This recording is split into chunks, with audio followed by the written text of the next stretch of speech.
मेरे हबीबे करीम सैयद आलम सल्लल्लाहु अलैहि वसल्लम से हजरत फातिमा ने कहा, या रसूल अल्लाह, जो बीबी अल्लाह के करीब होना चाहे, जो रब का कुर्ब पाना चाहे, जो अल्लाह की वलिया बनना चाहे, मुझे कोई नुस्खा बता दे, मैं औरतों को बताऊं।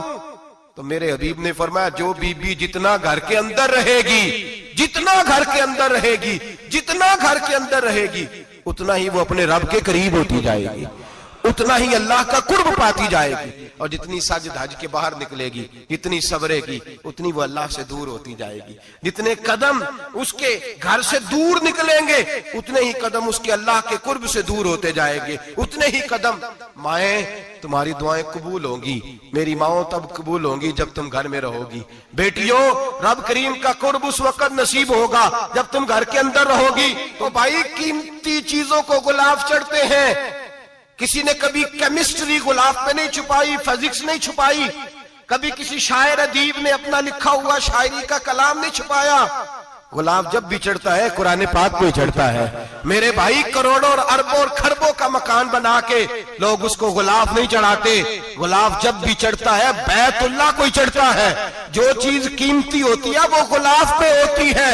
मेरी बहनों, मेरी बेटियों, अगर तुम अपने आप को कीमती बनाना चाहती हो तो गुलाब में छुप जाओ, तुम्हारी कीमत बढ़ जाएगी, तुम्हारा वकार बढ़ जाएगा, तुम्हारी अजमत बढ़ जाएगी। मेरे हबीब ने फरमाया, जितनी घर के अंदर रहोगी, दुनिया तो दुनिया रही, अल्लाह की नजर में तुम्हारी कीमत बढ़ जाएगी। मेरे नबी रहमत, नूर मुजस्सम, शफी मुअज्जम सल्लल्लाहु अलैहि वसल्लम ने फरमाया, जो बीबी बन संवर के बाजार जाए, मेरी तरफ देखे, आंखें खोल के देखे। ये हदीस आपने सुनानी है, इंशाल्लाह बोलिए, सुनाएंगे इंशाल्लाह ताला, बोल के इंशाल्लाह कहिए, आपको सवाब होगा। सुनाएंगे इंशाल्लाह। मेरे नबी करीम सल्लल्लाहु अलैहि वसल्लम ने फरमाया, जो औरत बन संवर के बाजार जाए, अब तो खैर बीबियां बुरका पहन के जाती, बुरके पे भी कढ़ाई की है, बुरके पे भी काम कराया, बुरके पे जो काम और नक्श निगारी हुई है वो 10,000 की है। बुरका पर्दे के लिए पहना था, दिखाने के लिए।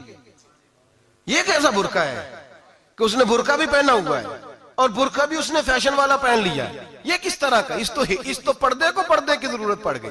मेरे हबीब पाक अलैहिस्सलाम ने फरमाया, बिला जरूरत, औरत को इजाजत है, बीमार हो तो डॉक्टर के पास जाए, औरत को इजाजत है, जरूरत पड़ जाए, घर में सौदा सलफ ना आता हो तो लेने चली जाए, औरत को इजाजत है। अगर गवाही की जरूरत पड़ जाए तो पर्दा करके काजी अदालत के पास गवाही देने जाए, औरत को इजाजत है हज पे जाए, औरत को इजाजत है उम्रे पे जाए, औरत को इजाजत है कि अगर किसी वक्त जिहाद के लिए औरतों की जरूरत पड़ गई तो हजरत फातिमा और जनाब आयशा की सुन्नत अदा करे, जिहाद को जाए। लेकिन अगर औरत मौज करने जाए और रोज गए, वो देखे ना, फला पार्क में थे, आप तो कभी गए ही नहीं, फला जगह थे, आपके पास तो फुर्सत ही नहीं, फला मेरी सरगोदे वाली बहन का खामन तो रोज लेके जाता है, आपने तो कभी तवज्जो ही नहीं फरमाई।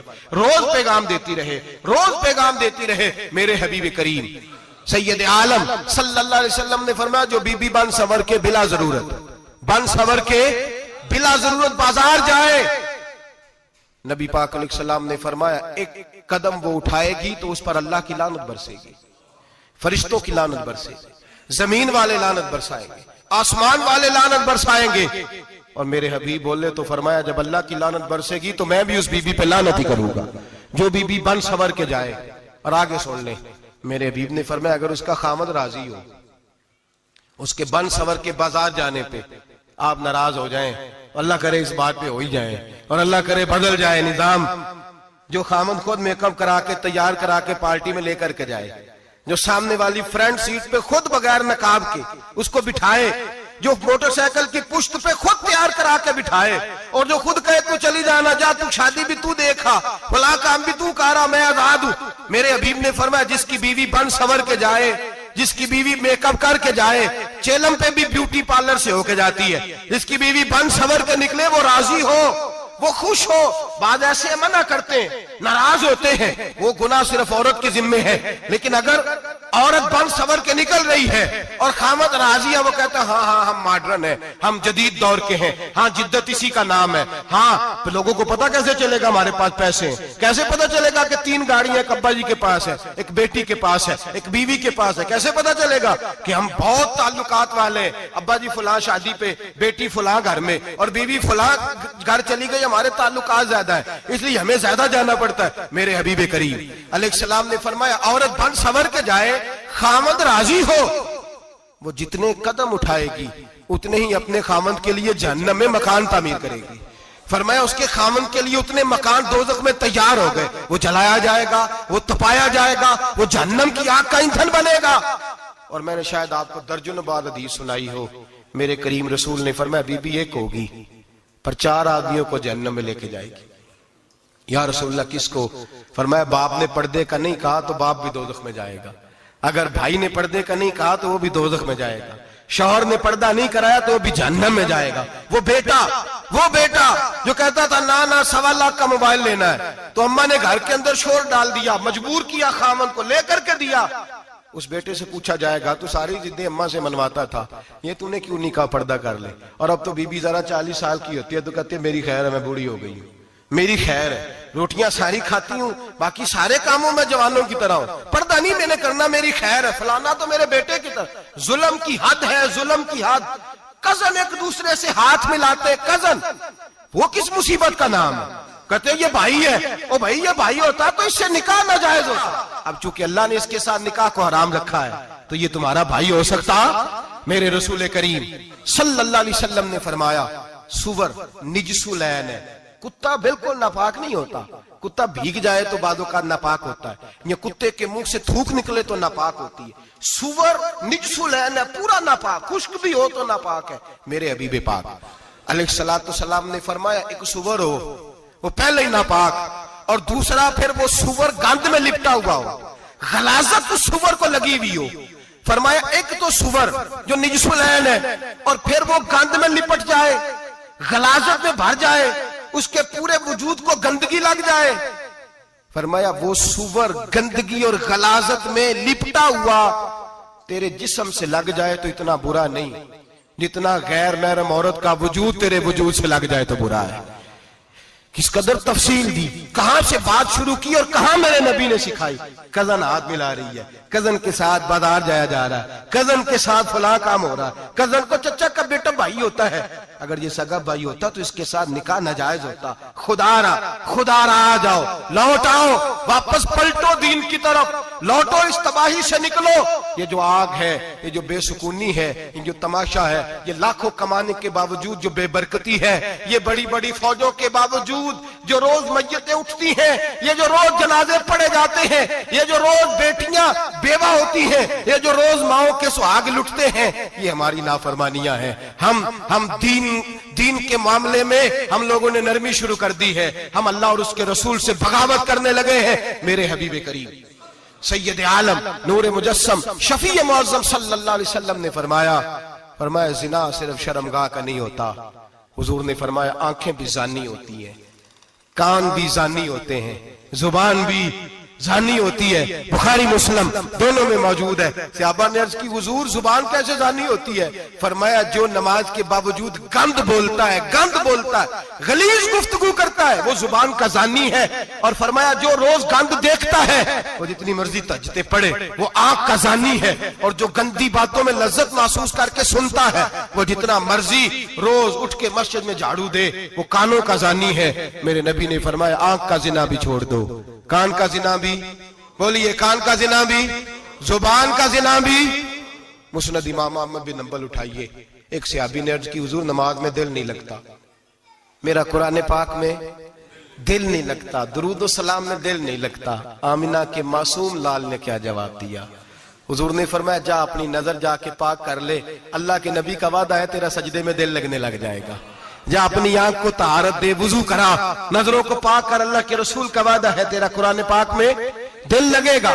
जा जाके अपनी नजर को पाक कर, वादा है तेरी जुबान पे दुरूद सलाम जारी हो जाएगा, अल्लाह का जिक्र जारी हो जाएगा। मेरे भाइयों, औरत का पर्दा, औरत का हिजाब दीन में उसी तरह फर्ज है जिस तरह नमाज फर्ज, जिस तरह रोजा फर्ज है, जिस तरह ज़कात फर्ज है, उसी तरह औरत का पर्दा भी फर्ज है। अगर किसी घर में औरत पर्दा नहीं करती, उस घर के मकीन सारे अल्लाह के हुजूर जवाब दे हैं। मेरे हबीब करीम अलैहिस्सलाम ने जिस औरत को पसंद किया, जिस औरत की तारीफ की, जिस औरत की बाबत मेरे नबी ने इरशाद फरमाया, वो बड़े खूबसूरत लफ्ज हैं, साहिब अहकामुल कुरान में लिखे हैं। मेरे हबीब पाक ने सहाबा की महफिल सजाई, मजमा खचाखच मस्जिद भर गई। हुजूर ने फरमाया बोल के बताओ खैरुन निसा कौन सी है? औरतों में सबसे अच्छी बीबी कौन सी है, बोल करके बताओ। हजरत सिद्दीक अकबर से लेकर मौला अली तक, हजरत अली से लेकर जनाब बिलाल तक, हजरत सलमान फारसी से लेकर अब्दुल्ला मुजनी तक भरा पड़ा है मजमा। हुजूर ने फरमाया बोलो सबसे अच्छी औरत, सबसे अच्छी औरत कौन होती है? एक सहाबी कहने लगे हुजूर जिसकी नमाज कज़ा ना हुई हो। पर मैं वो भी अच्छी है पर तुम मेरी मुराद को नहीं पहुंचे। एक ने कहा हुजूर जो खामद की ताबेदार हो। फरमाया वो भी अच्छी है पर तुम मेरी मुराद को नहीं पहुंचे। एक सहाबी ने कहा या रसूल अल्लाह जो पाक दामन हो। हुजूर ने फरमाया तुम मेरी मुराद को। हजरत अली फरमाते हैं जब सबके जवाब गलत हो गए तो मैं, कद मेरा छोटा था, मैं पीछे बैठा था, मैं गर्दन झुका के पीछे से निकल गया। सैयदा तैयबा ताहिरा हजरत फातिमा ज़हरा रदी अल्लाह ताला फरमाते बीबी साहब के पास पहुंचा। मैंने कहा फातिमा हुजूर ने सवाल किया है। तो हजरत फातिमा भी गोया मुस्कुरा के कहने लगी इल्म के शहर के दरवाजे तो आप ही हैं, तो आप यहां आ गए। कहा हुजूर ने सवाल किया है और मुझसे लेकर अबू बकर, उमर, उस्मान गनी तमाम को किसी को जवाब नहीं आया। हुजूर ने पूछा बेहतरीन औरत कौन होती है? बेहतरीन खैरुन निसा, बेहतरीन बीबी कौन होती है? तो हजरत सैयदा फातिमा कहने लगी अली बड़ी सादी सी बात थी, सादी सी बात थी, समझ नहीं आई। का फातिमा बतला दो इतनी सादी है। तो हजरत फातिमा कहने लगी सबसे बेहतरीन औरत वो होती है न कभी गैर महरम ने वो बीबी देखी हो। अगले जुमले भी याद रखने, न कभी गैर महरम ने वो बीबी देखी हो। और फरमाया ना उस बीबी ने कभी कोई गैर महरम देखा हो। सिर्फ मर्द पे पाबंदी नहीं कि वो औरत न देखे, फरमाया औरत पे भी पाबंदी है कि वो भी गैर महरम का चेहरा न देखे। फरमाया बीबी ने भी गैर महरम न देखा हो, वो खैरुन निसा है, वो सबसे आला। हजरत अली कहते मैं झट से आया, पीछे बैठा, बात अभी जारी थी, मैंने हाथ खड़ा कर दिया। मैंने कहा हुजूर मैं बताऊं? नबी पाक ने फरमाया बतलाओ। तो कहते मैंने कहा हुजूर बेहतरीन बीबी वो होती है जिसने न कभी गैर महरम देखा हो और न गैर महरम ने कभी उसे देखा हो। अली फरमाते मैंने जवाब दिया तो मेरे रसूल की आंखों में आंसू आ गए। हुजूर रोए और फरमाते हंसते मुस्कुराते अचानक सहाबा के आंसू बरसने लगे। मजमे पे कैफ सा तारी हो गया, आंखें बरसने लगी। हम लोग हुजूर के रोने पर सख्ते में आ गए। नजर उठाई तो जवाब तो मैंने दिया था, तारीफ मेरी होनी चाहिए थी, शाबाश मुझे मिलनी चाहिए थी। मेरे हबीब ने रो के आंसू पूछ के फरमाया मैं तुम्हें कहता नहीं अल फातिमा तो बिदा तो मिन्नी, फातिमा वाकई मेरे जिगर का टुकड़ा है, फातिमा मेरे वजूद का हिस्सा है, मैं तुम्हें कहता नहीं रहता। कहा फातिमा मेरे जिगर का टुकड़ा है। हजरत अली फरमाते हैं सहाबा मेरी तरफ देखने लगे और कहने लगे अली जवाब तू दे, शाबाश बीबी साहबा को मिले। तो कहते हैं मैंने कहा हुजूर रोए हैं तो आंसू मेरे भी छलक ही पड़े हैं। फरमाने लगे लफ्ज मेरे हैं पर सोच उस बेटी के है जिसकी तरबियत मोहम्मद अरबी ने फरमाई है। फरमाया जुमले मेरे हैं, नाकिल मैं हूं, बात मैं बयान कर रहा हूं, लेकिन पीछे सोच उस नूर वाली बेटी की है जिसको अपने घर के अंदर रह के आंगन में रख के रसूल पाक ने परवरिश फरमाई। हजरत फातिमा फरमाती हैं हजरत अली मेरे पास दौड़े आए और कहने लगे फातिमा चल मस्जिद, पता नहीं हुजूर को क्या हो गया है। हुजूर रो रो के बेहाल हो गए और हुजूर हुजरे में रो रहे और हिचकियों की आवाज मस्जिद में आ रही है। चल जरा चल के हुजूर की बात देख क्या हुआ है, हमारी तो ताकत नहीं अंदर जाने की। सैयदा तैयबा ताहिरा हजरत फातिमा झट से पर्दा ओढ़ा, हाजिर खिदमत हुई, अंदर गई। कहती हुजूर के कंधे पे हाथ रखा तो महबूब बेटी के हाथ की ठंडक महसूस की, सर सजदे से उठाया। फरमाया फातिमा आ गई हो? हुजूर आई। फरमाया चल बेटी तू भी हाथ उठा और मेरी उम्मत की बेटियों के लिए दुआ मांग। चल तू भी हाथ उठा, मेरी उम्मत की बहनों माओं के लिए दुआ मांग। महबूबा क्या हुआ? मेरे हबीब ने फरमाया रात मुझे दिखाया गया है दोज़ख में कुछ बीबियां हैं, उनके बाल फरिश्तों ने बांधे हुए हैं और उन्हें गुर्ज मार रहे हैं। वो चीखती चिल्लाती हैं और मदद के लिए पुकारती हैं, वो बड़ी तकलीफ में हैं। तो बीबी साहब अर्ज करते हैं या रसूल अल्लाह उनकी गलती क्या है? तो मेरे नबी ने फरमाया वो बारीक दुपट्टा ओढ़ती थी, वो बारीक दुपट्टा ओढ़ती थी, उनके बाल चमकते थे, गैर महरमों की नजर पड़ती थी, उन्हें दोज़ख में सजा मिलेगी, वो चिल्लाएंगी चीखेंगी, उनकी मदद को कोई नहीं पहुंचेगा। चल तू हाथ उठा दुआ मांग। हजरत फातिमा उम्मत को पैगाम देती हैं पर्दा ओढ़ लो, हिजाब में आ जाओ। हजरत सैयदा ज़ैनब हजरत फातिमा की वो लख्ते जिगर जो मैदान करबला में इमाम हुसैन बराबर की शरीक रही सैयदना इमाम हुसैन के साथ। याह्या बिन मोइन कहते मैं 15 साल तक हजरत ज़ैनब का पड़ोसी रहा हूं, 15 साल। घर बराबर होता है ना, बंदा बीबी देख ही लेता है। वो बीबी कभी पर्दा डाल के जा रही है दवाई लेने, कभी नजर आ ही जाती है। कहते 15 साल में सैयदा फातिमा की बेटी का पड़ोसी रहा हूं, मैंने कभी बुरके में छुपी हुई ज़ैनब भी नहीं देखी, बुरके में छुपी हुई ज़ैनब भी कभी नहीं देखी। हजरत अब्दुल्ला बिन जाफर तैयार जनाबे अलीउल मुर्तजा के भाई थे, उनके बेटे के साथ इनका निकाह हुआ था, बीमार हो गई तो हजरत अब्दुल्ला कहने लगे ज़ैनब चल तुझे हकीम के पास ले जाऊं, तबीब के पास ले जाऊं। तो हजरत ज़ैनब कहने लगी आप जाइए मेरा हाल बता के दवाई ले आइए। तो हजरत अब्दुल्ला जाफर तैयार कहने लगे शरीयत में गुंजाइश है डॉक्टर के पास जाने, हकीम के पास जाने की गुंजाइश है, तू चलती क्यों नहीं? तो हजरत ज़ैनब कहने लगी शरीयत में गुंजाइश तो है, पर अब्दुल्ला मेरी मजबूरी यह है कि मैं फातिमा की बेटी हूं। शरीयत में गुंजाइश तो है पर मेरी मजबूरी यह है कि मैं हुसैन की बहन हूं। शरीयत में गुंजाइश है पर मैं हसन की बहन हूं। शरीयत में बड़ी गुंजाइश है पर लोग मुझे मोहम्मद अरबी की नवासी कहते हैं। गुंजाइश तो है पर मैं नहीं ना निकल सकती, इसलिए कि जितना कोई अपने आप को दीन के करीब जानता है उतना उसके पैरों में शरीयत की जंजीरें ज्यादा होती हैं। तो जनाब सैयदना अब्दुल्ला कहने लगे अगर तू पर्दा कर गई, अगर तू चली गई, तो फरमाने लगे ये तो अल्लाह की मशीयत है, तू दवाई ला दे ताकि मैं खा लूं, और अगर मैं चली गई तो मैं अपनी माँ से जाके कहूंगी कि अम्मा सारी तकलीफें मैंने छाती पे बर्दाश्त की हैं पर मैंने तेरे पर्दे पर आंच नहीं आने दी। मेरे भाई ये उसवा नूर है, ये उसवा हसना है, ये हमें सिखाया जा रहा है। मेरे हबीब करीम की बीवियों का ये हाल था, बीवियों का अपने घर के आंगन में हजरत आयशा सिद्दीका, हजरत सौदा जनाबे अफसा अपने सेन में जब बैठती थी ना तो दीवार की तरफ मुंह करके बैठती थी, दीवार के साथ लग के दीवार की तरफ। बीबियां अपने घर के अंदर भी दीवार की जानब मुंह करके बैठती थी। लोग पूछती, बीबियां पूछती कि अपने घर में भी दीवार को मुंह करने का मतलब? कहती हो सकता है कुछ छत पे चढ़े अचानक नजर पड़े तो हम चाहती हैं फिर भी हमारा चेहरा नजर ना आए उसे, फिर भी हमारा चेहरा नजर, हम अपने घर के अंदर भी पाबंद रहती हैं कि हमारे चेहरे नजर ना आए। खुदारा बड़े पैसे जिंदगी में लौटाए हैं, 1000 1500 बुरके पे भी खर्च करो, वो घर ले जाओ, वो अम्मा को भी दो, बहन को भी दो, बीवी को भी दो, उसको कोई ये पहन ले। इसलिए कि जब तो हजरत फातिमा के तरीके का पर्दा करेगी तो तेरे आंगन में सैयदा ज़ैनब की तरह की बेटियां पैदा होंगी, वो उस सुन्नत पे चलने वाली बेटियां तेरे आंगन में आएंगी। खुदारा मेरे भाई आज ये नियत करो, ये इरादा करो और अपने घरों को पर्दे का पाबंद बनाओ। अगर एक बेटी पर्दादार हो गई तो कई खानदान पर्दादार हो जाएंगे, अगर एक बेटी पर्दादार हो गई तो कई घराने संवरेंगे, कई जगह पे नूर फैलेगा। ऐ अर्श के मालिक, ऐ मेरे महबूब के खुदा, तुझे वास्ता है मेरे महबूब की बीवियों का और तुझे सदका हुजूर की शहजादियों का। ऐ अल्लाह इतना करम बरसा, इतनी रहमत बरसा कि मेरे वतन की बेटियां और मेरे वतन की माएं बहनें बच्चियां ये समझ जाए कि हमारी निजात सिर्फ हजरत फातिमा के बुरके में है।